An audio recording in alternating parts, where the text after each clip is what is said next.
le résultat, c'est 3. Le voici. Alors ensuite,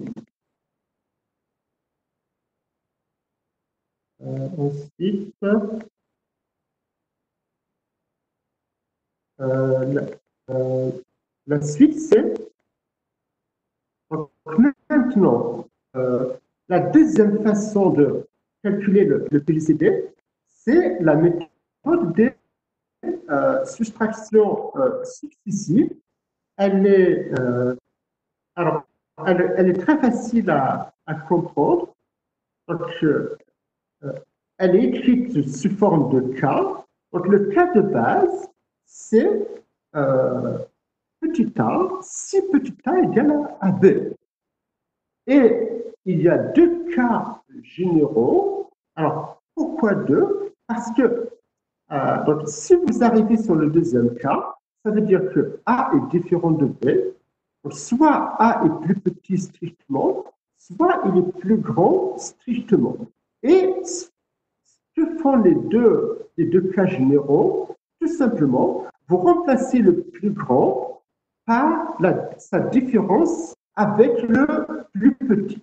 Donc, si vous regardez le cas 2, c'est A qui est le plus grand, vous le remplacez par A moins B.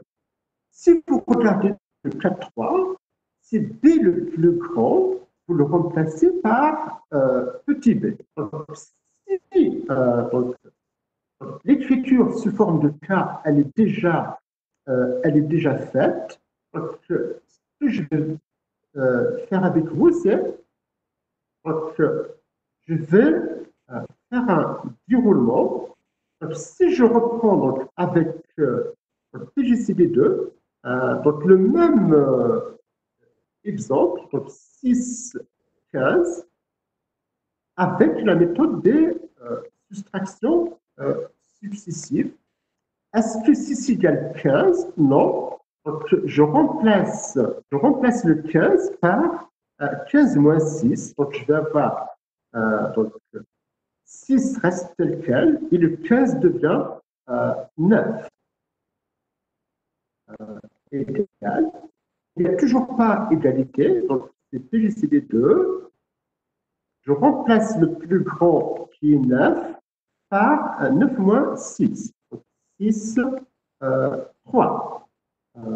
Égal. Il n'y a toujours pas égalité, donc PGCD2.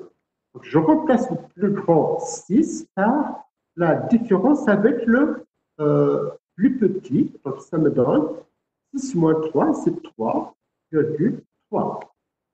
Est-ce qu'il y a égalité? Oui, le résultat, c'est 3.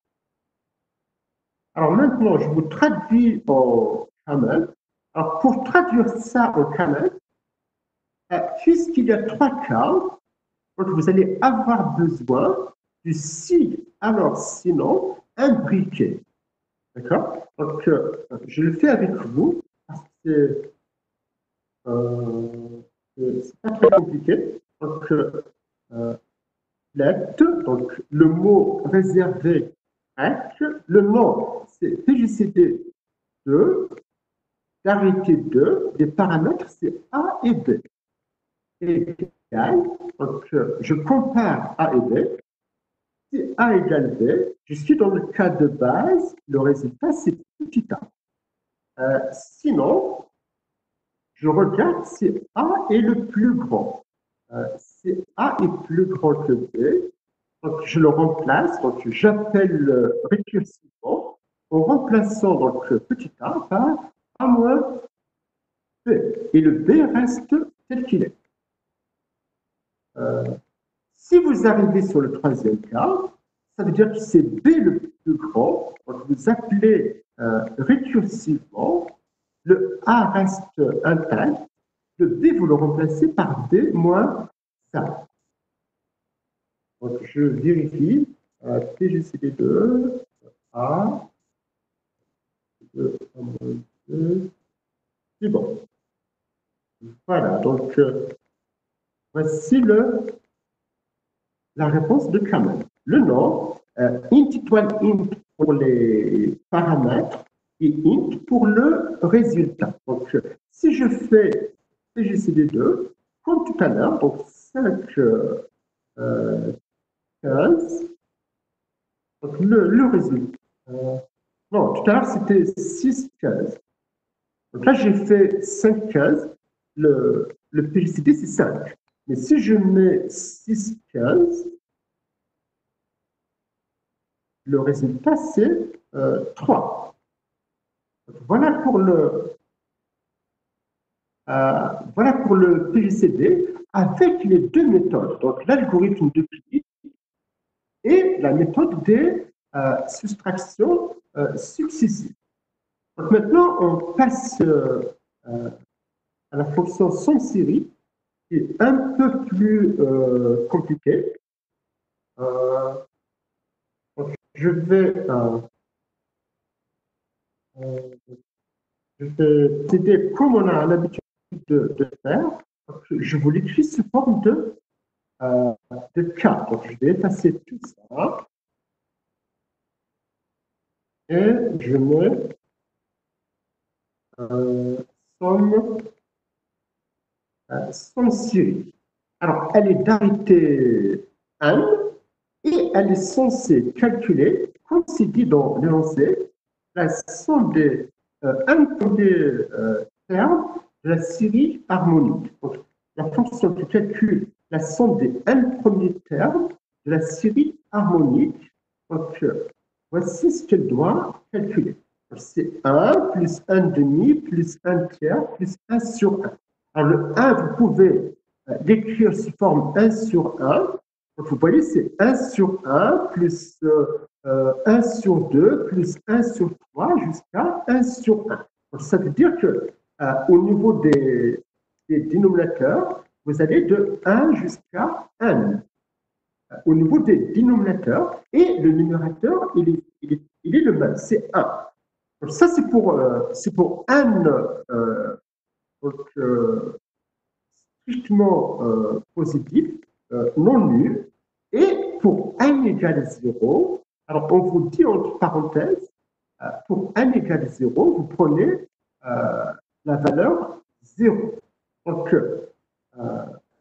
donc, je retourne à mon tableau. Donc, regardez, je mets, je mets la définition qui est donnée. Alors,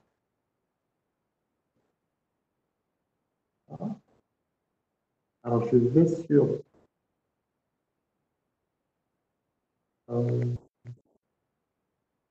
je vais utiliser la grande accolade.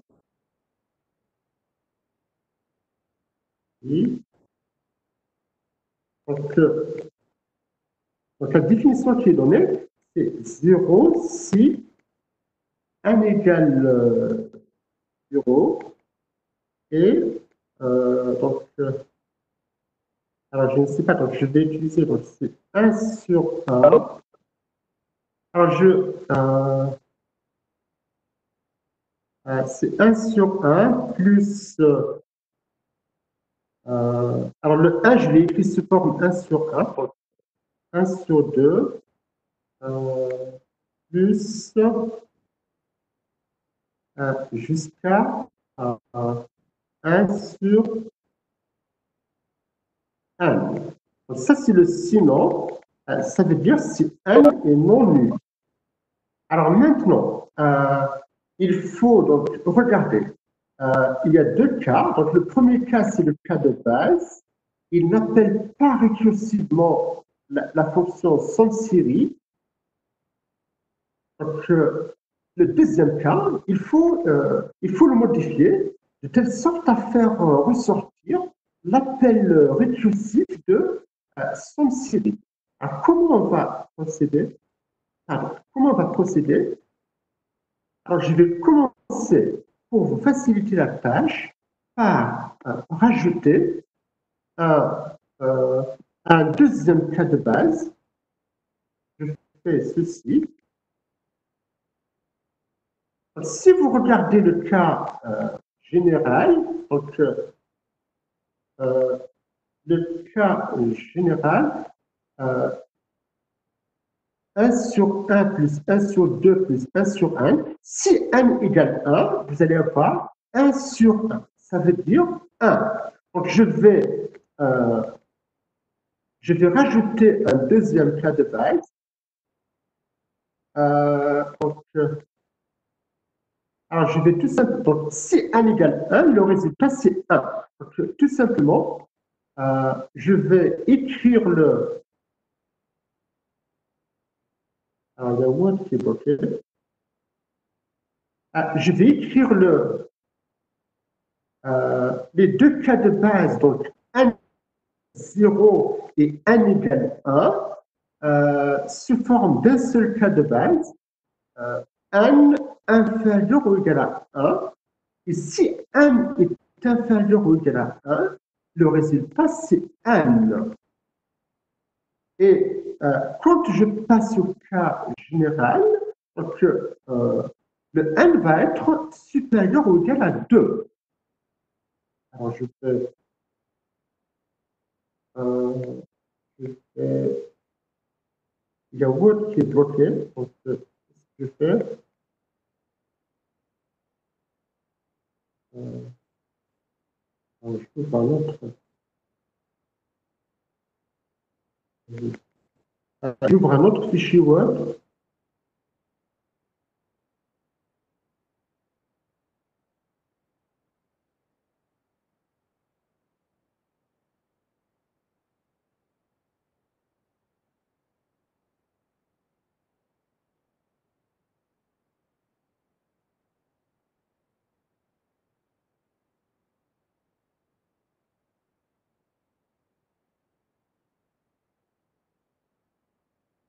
Voilà, donc le voici.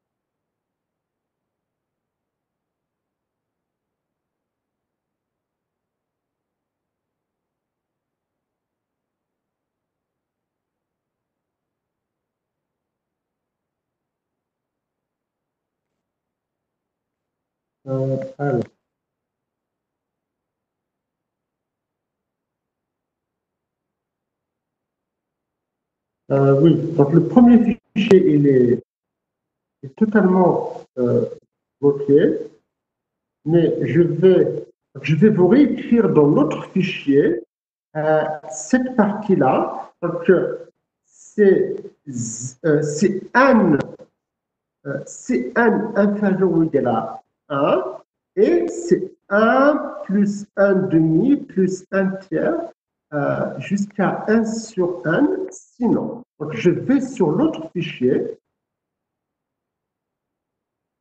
Voilà. Donc, sans série. Donc, je vais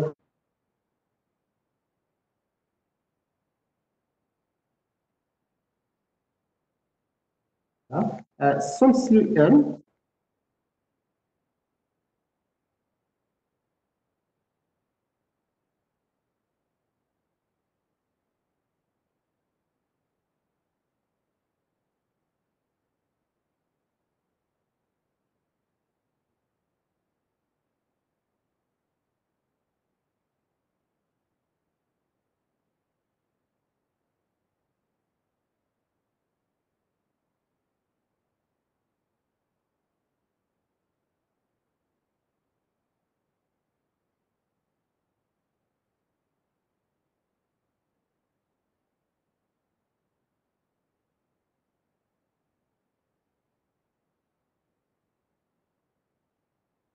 Je suis,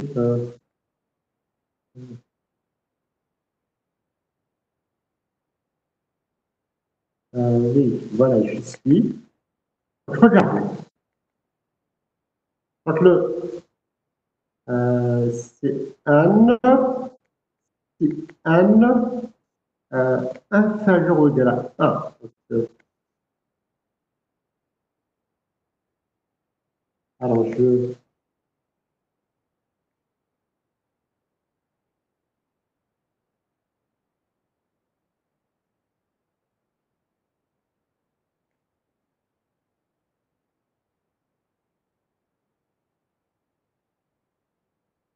oui, c'est bon.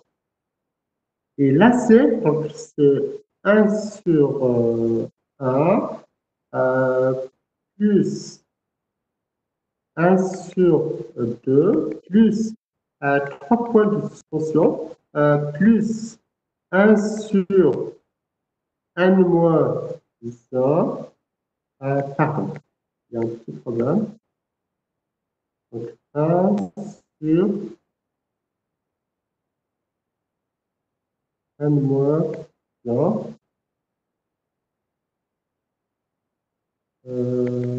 plus 1 sur n.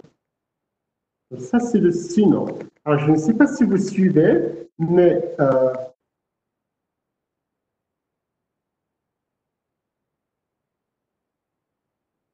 donc le premier cas, c'est ces deux cas de base que j'ai regroupés en un seul.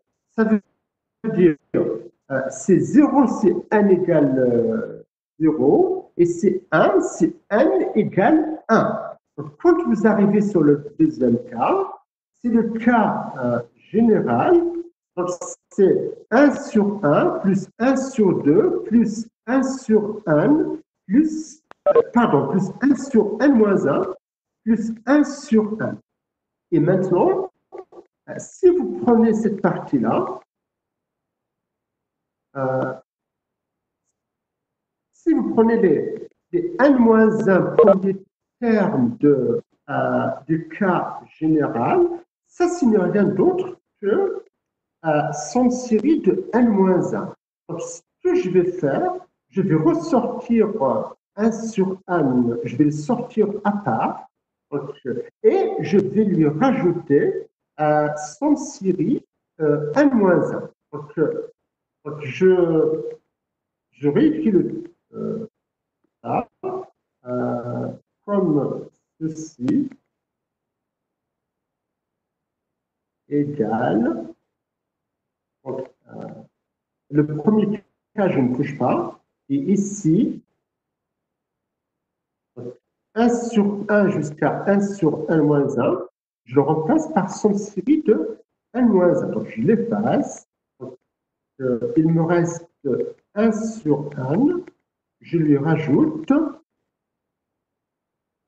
son série 1 moins 1. Donc, ça, c'est le sinon. Alors maintenant, ce qu'il faut regarder, c'est la chose suivante. Donc, le premier cas, c'est deux cas de base condensés en un seul. Mais si vous prenez le cas n égale 1, le cas n égale 1, il est inclus dans le cas général. Alors pourquoi? Parce que si vous prenez le cas général, vous remplacez n par 1, vous allez avoir 1 sur 1, c'est 1, sans série de 1 moins 1, sans série de 0, et ça, c'est 0. Vous obtenez bien 1.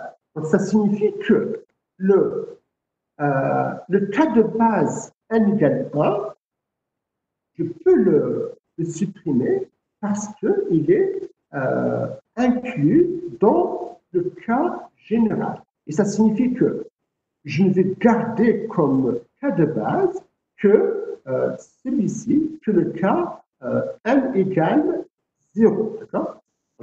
Si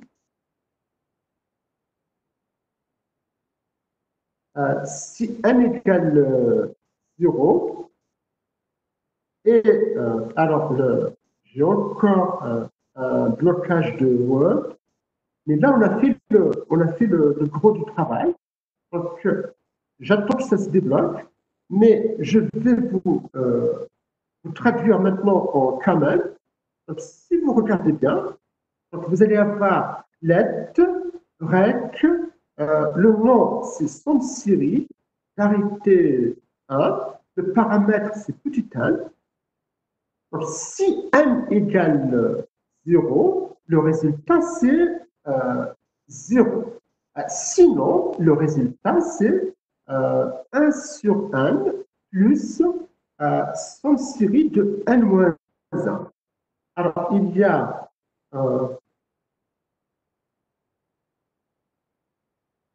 alors, est-ce que... Non. Euh,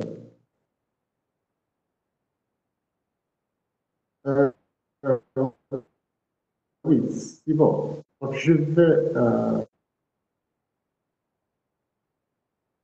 j'ouvre un autre fichier Word.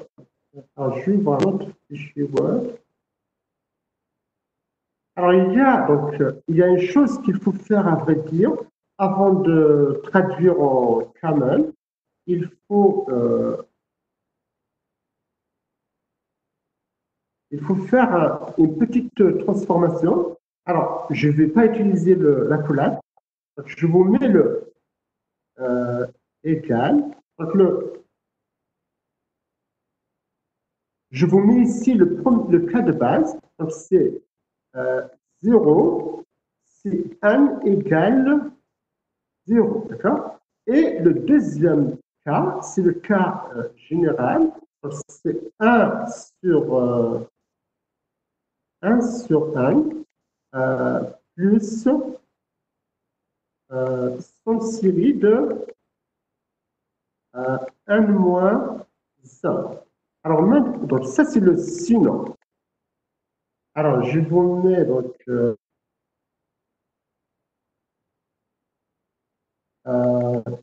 égal. Alors la transformation qu'il faut faire, c'est la suivante. La fonction sans série, alors son paramètre il est entier, mais par contre, le résultat qu'il doit calculer, il est réel. Ça signifie que ici, si vous prenez le cas de base, ce zéro-là, c'est le résultat. Donc, il faut que je le remplace par 0 point, pour que ce soit un réel. Ensuite, si n égale 0, n c'est le paramètre, il est entier, donc il n'y a rien à changer. Maintenant, le cas général, donc, le résultat il doit être un réel, donc ça signifie que le 1, je le remplace par un point. La division, donc, je remplace par slash point, la division des réels, et le n qui est entier, il faut le transformer en réel et on va le faire avec la fonction prédéfinie qu'on a déjà vue, qui est float of int.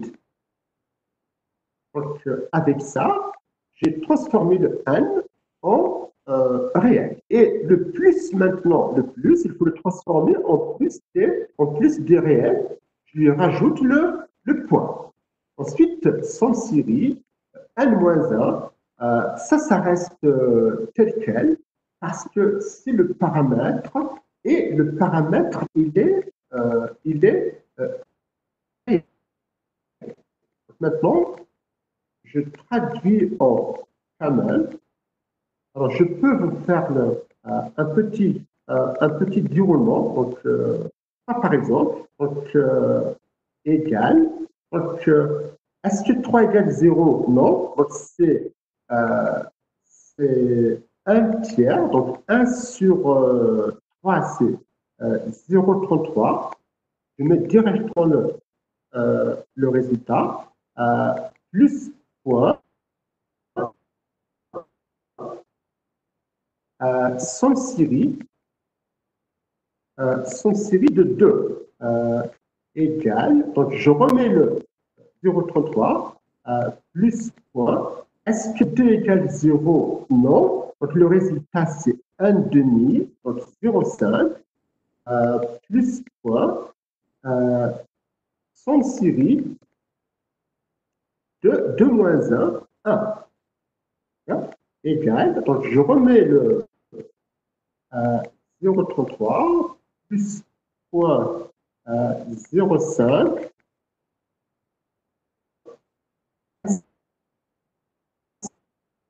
Est-ce que 1 égale 0? sous forme de réel, c'est un point plus point sans série de 0, d'accord? Égal, donc 0,33 plus 0,5, c'est 0,83, plus 1, c'est 1,83. J'espère que je ne me suis pas trompé. Oui, 0,83, 1,83, plus point. Est-ce que 0 égale 0? Oui, le résultat, c'est 0 point. Égal, le résultat final, c'est 1,83. Alors maintenant, on traduit en camel le nom, le paramètre. Donc, si n égale 0, le résultat, c'est 0 point. Sinon, le résultat, c'est 1 point, slash point, float of int. Alors, float of int,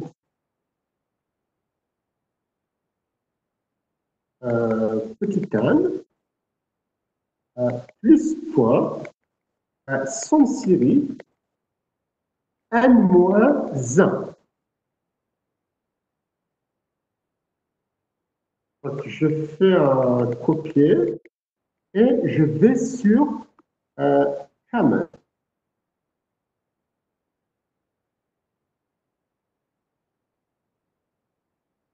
Voilà. Alors, je vérifie. Else, 1, c'est bon.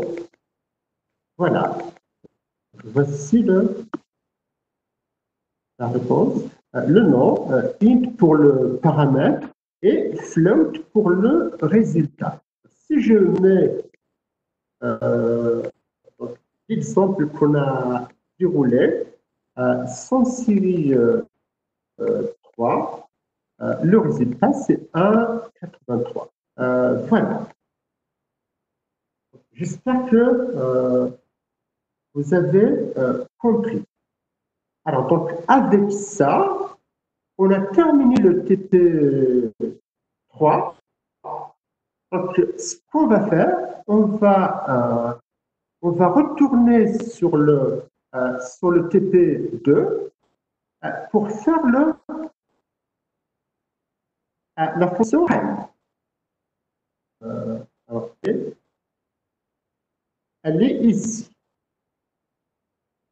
Donc, la fonction prime qui va donc tester si un entier est un nombre premier. Donc, tu dois retourner vrai si l'entier est premier et faux sinon. Alors, pour faire ça, donc on va, alors je vous explique la méthode. Je vais effacer tout ça.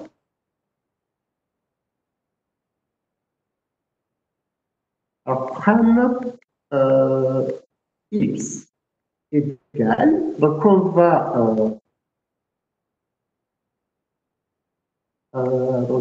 faire donc, un nombre est premier, donc s'il n'est divisible que par 1 et lui-même.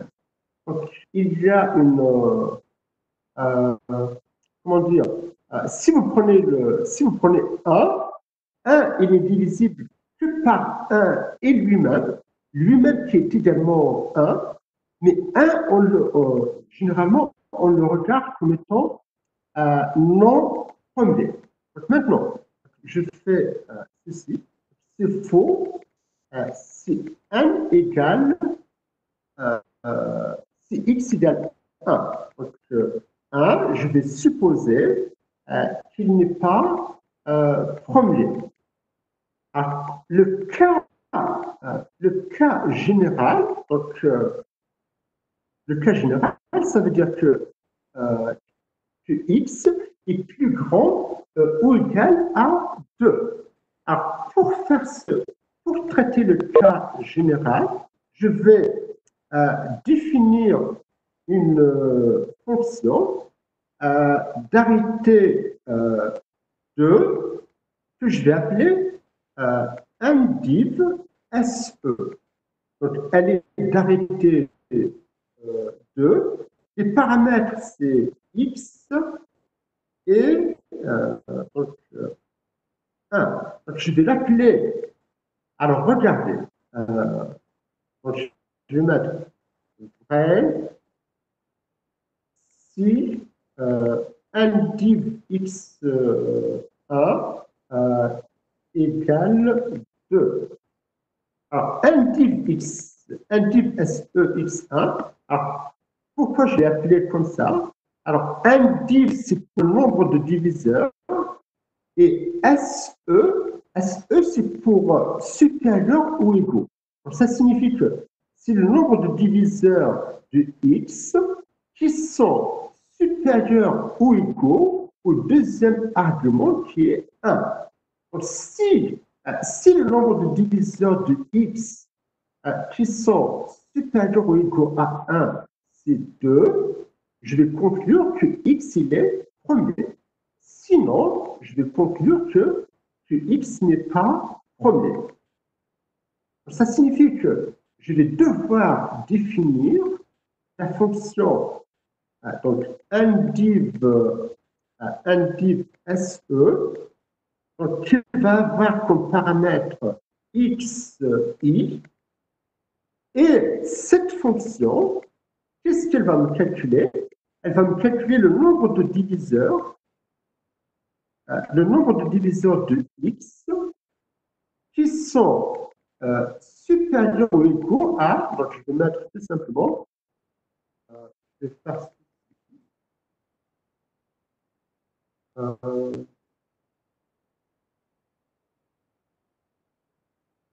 qui sont supérieurs ou égaux à i. Donc, indiv SE xi, elle doit me calculer le nombre.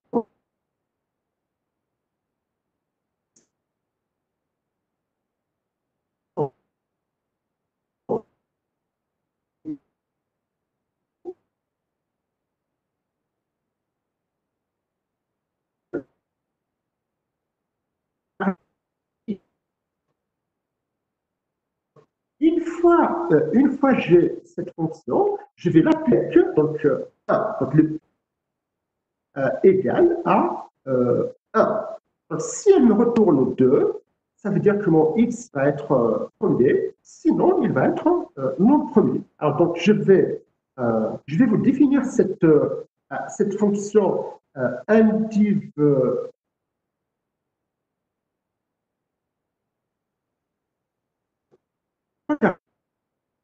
je vais supposer je vais supposer que le i il est compris entre 1 et x. Donc regardez, je vais faire ceci.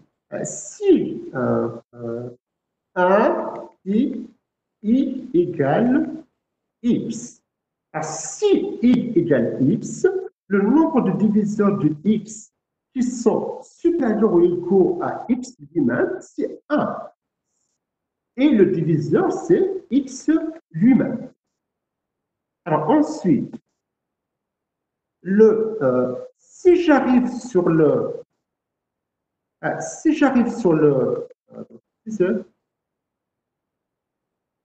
égal,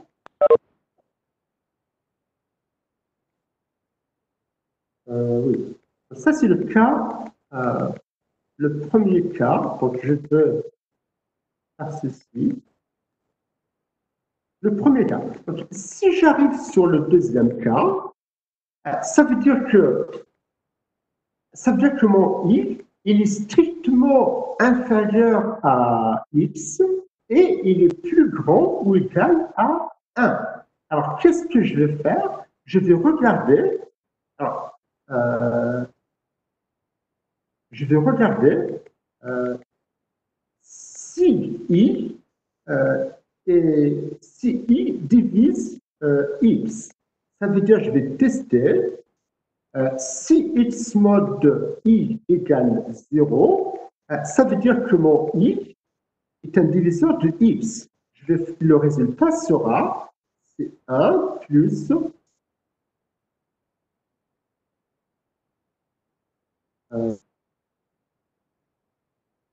X plus 1. Alors, je ne sais pas si vous avez compris. Ça, c'est si. Regardez. Si X divise I, je vais faire quoi? Je vais mettre 1 pour comptabiliser le I. Et je vais rajouter le nombre de diviseurs de X qui sont supérieurs ou égaux à I plus 1. Si maintenant, le troisième cas, si I ne divise pas X, ça veut dire que le I, il ne faut pas le comptabiliser. Et le résultat, c'est tout simplement un div SE X I plus 1. Alors, je ne sais pas si c'est clair alors, pour le comprendre, il suffit il n'y a pas mieux que de faire un du roulement, un div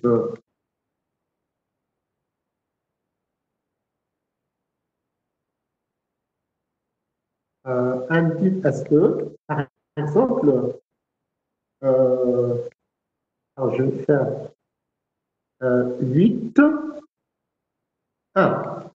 Donc, alors, si je retourne sur la fonction prime, donc, pour si x égale 1, si vous arrivez sur le deuxième cas, vous avez besoin d'appeler un div SE avec x1. Donc, si par exemple je veux savoir si 8 est premier, alors, est-ce que 8 égale 1? Non. Le deuxième cas, pour savoir si c'est vrai, je vais appeler un div SE81 pour avoir le nombre de diviseurs de x qui sont supérieurs ou égaux à 1. Si le résultat c'est 2, 8 va être premier. Si le résultat n'est pas 2, 8 ne va pas être premier.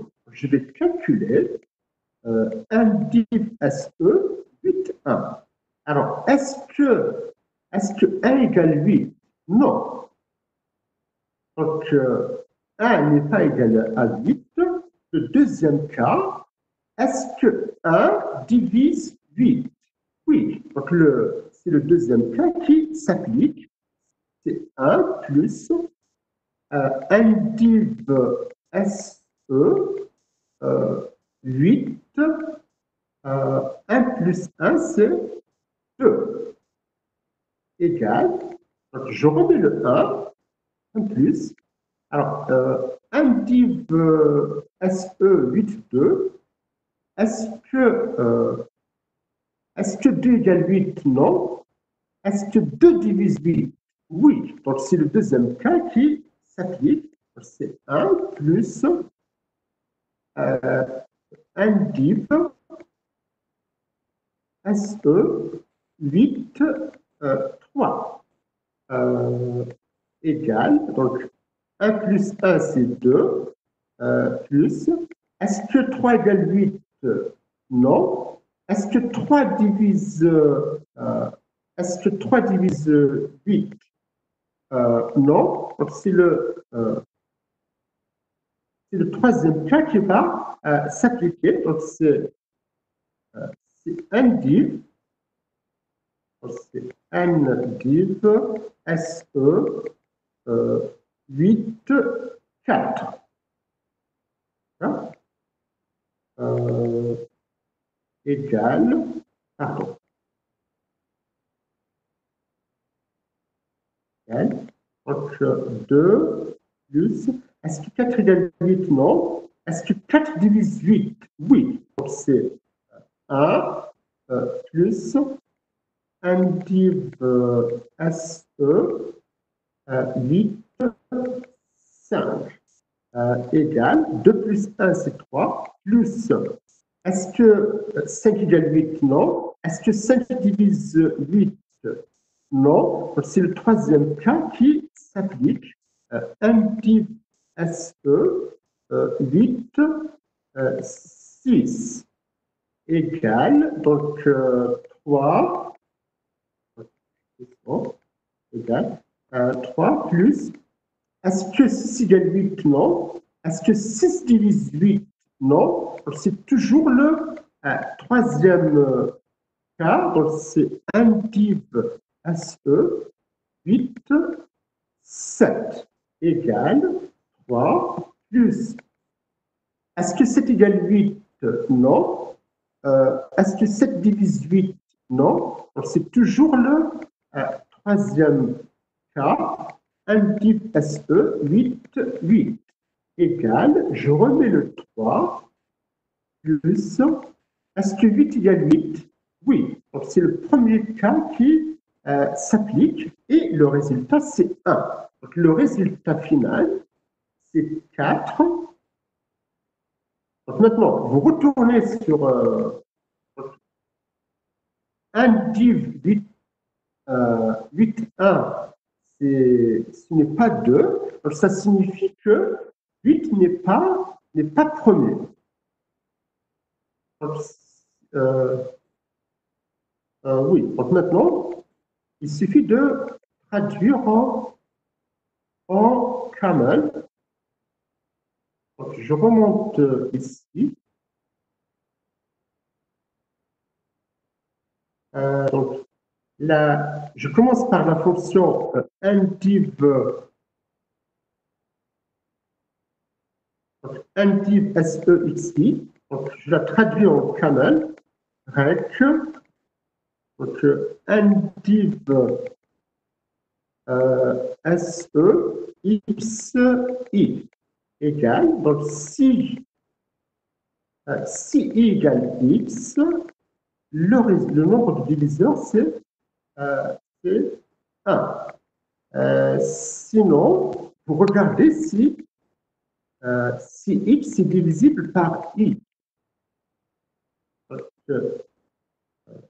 Si c'est le cas, vous comptabilisez le I en mettant 1. Donc, 1 plus le nombre de diviseurs de X qui sont supérieurs ou égaux à I plus 1. Sinon, le I n'est pas diviseur, donc il ne faut pas le comptabiliser directement. Indiv SE X I plus 1. Donc, ceci, je fais un copier et je vais sur Carmen. Alors, je vérifie.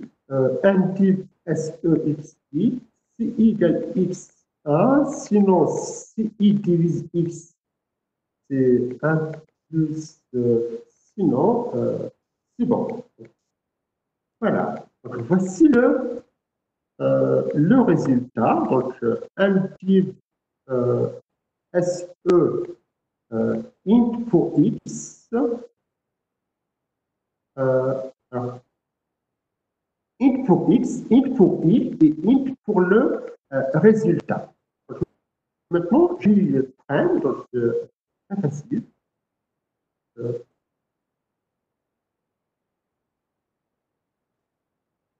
Non, pardon. C'est le tableau. Oui. La fonction pram, elle est facile à. Elle est ici. Elle n'est pas récursive. Pram x égale. Donc, if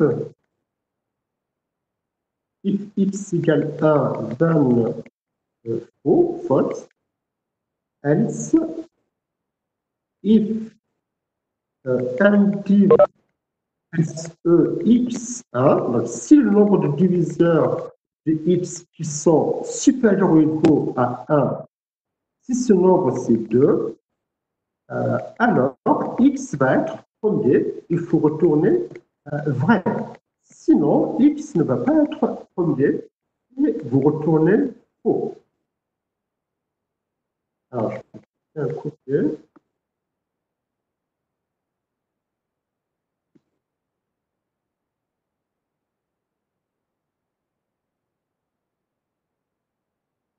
Je vérifie. Est-ce qu'il y a pas de phrase? Assez vite. Oui, c'est bon. Voilà, voilà, donc int pour x et bool pour le résultat. Donc, si vous voulez savoir si 8 est premier, pardon, voilà, le résultat c'est faux. Donc, si vous voulez savoir si, alors, qu'est-ce qu'on peut mettre? Est-ce que 59 est premier? Ah oui, 59 il est premier. Ouais. Voilà, donc euh, on a terminé. Avec ça, donc, je termine avec vous les trois premiers TP. Donc, alors, est-ce que. Alors, il reste au moins 5 minutes. Alors, je ne vais pas commencer le TP4. Et par contre, si vous avez des. Alors, j'ouvre le. Hein, si vous avez des questions, alors, je vais les poser, d'accord?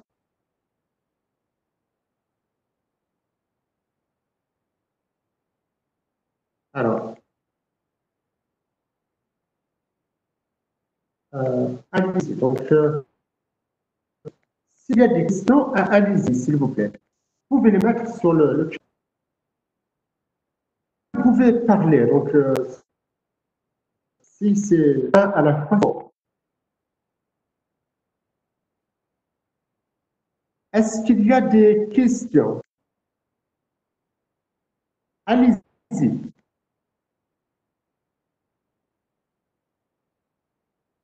Euh,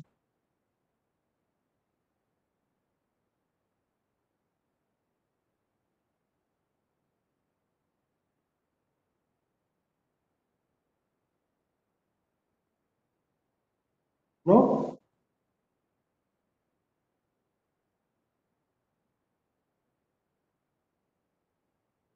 Nous, oui,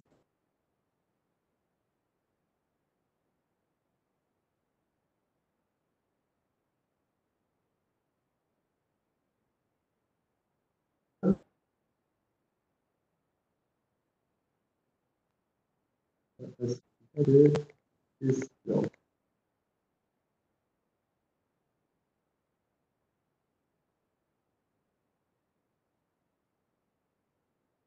Alors,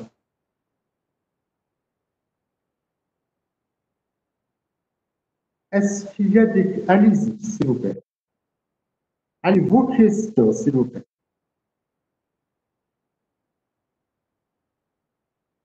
Non?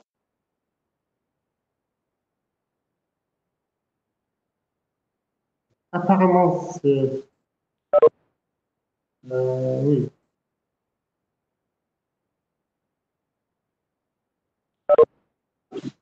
Donc, si vous n'avez pas de questions, donc le prochaine séance, on fera le TP, le T4. Donc, vous êtes le groupe le plus avancé. Donc, aucun des autres groupes n'est arrivé euh, au point où vous êtes arrivé vous.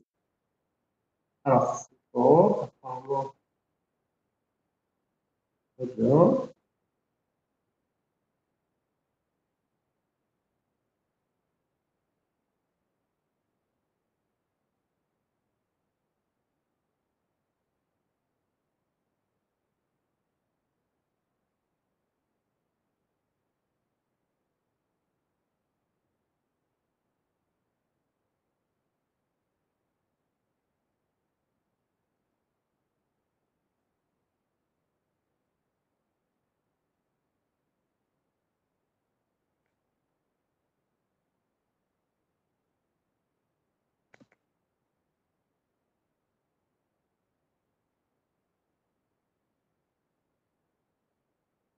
Voilà, donc s'il n'y a pas de questions, donc, je vous dis Sahar pour ce soir euh, et restez à la maison. On se voit la prochaine fois.